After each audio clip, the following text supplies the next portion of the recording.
ఓం శ్రీ సాయిరామ్. పోతన భాగవతము ప్రథమ స్కంధంలోని పద్యాలు తెచ్చుకుందాం. సాయిరామ్.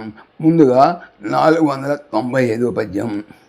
దామోదర పద భక్తి కామాదుల గెలిచినాడు కావునన్ కరుణన్ భూమి చుడలుగడయ్యను సామర్థ్యము కలిగి దోష సంగిన్ శృంగిన్. దామోదర అనగా తులసి మాలిక ఉదరమును కలవాని అనగా కృష్ణుని. ఇక్కడ దామోదర అంటే దమ్మాది సాధన చే ఉదారమైన బుద్ధి ద్వారా పొందబడేవాడు, యశోదాదేవి చే త్రాడుతో ఉదరమున కట్టబడినవాడు, లోకముల ఉదరమును కలవాడు. విష్ణు సహస్రనామాలు శ్రీ శంకర భాష్యం 369 నామంలో కూడా ఉన్నాయి.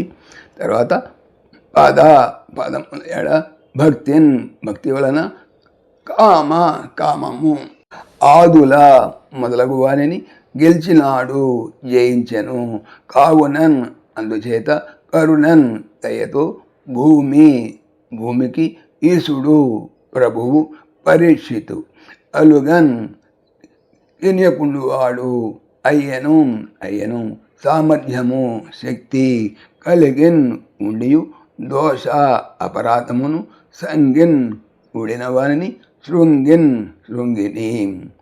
భావము: దేవదేవుడైన వాసుదేవుని దివ్యచరణాల మీద భక్తి ప్రబుద్ధుల వల్ల కామక్రోధాది అరిషడ్వర్గాన్ని జయించి కరుణాద్ర హృదయుడైనటువంటి పరిషత్తు తనకు సామర్థ్యం ఉండి కూడా తనను శపించిన దోషమంటిన శృంగి మీద కోపగించలేదు.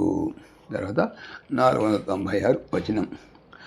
అంత మునికుమారుణ్ణి శపించిన వృత్తాంతము దర్శకుండు విని ఎడరు వేచి ఉండే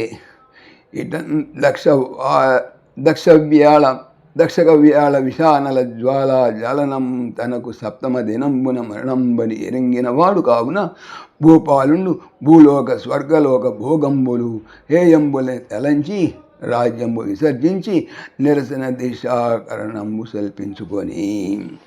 భావము: మునికుమారుడు రాజును శపించిన వృత్తాంతమైన తక్షకుడు సమయం కోసం ఎదురు చూస్తూ ఉన్నాడు. పరిషన్నరేంద్రుడు తక్షకుని దారుణ విషాగ్ని జ్వాలల మూలాన తనకు 7వ నాడు మరణం తప్పదని నిర్ణయించుకున్నాడు. భూలోక భోగాలు స్వర్గలోక సుఖాలు పనిగమాలవని భావించాడు. రాజ్యాన్ని పరిత్యజించాడు. నిరాహార దిశ అవలంబించడానికి నిశ్చయించాడు. సాయిరామ్.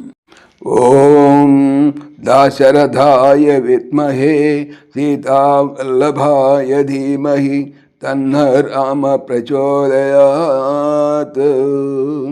సర్వం శ్రీ రామార్పణమస్తు. జై శ్రీరామ్, జై శ్రీరామ్. ఆత్మీయులకు మనవి, ఈ ఛానల్తో పాటుగా అనంత మహిమల శ్రీ సత్యసాయి అనే ఛానల్ మరియు లెరన్ భగవద్గీత లైవ్ గీత అనే భగవద్గీత ఛానల్ను స్వామి నా చేత చేయించున్నారని మనవి చేస్తున్నాను. వీటికి సంబంధించిన లింక్స్ డిస్క్రిప్షన్లో చూడవచ్చు. సాయిరామ్.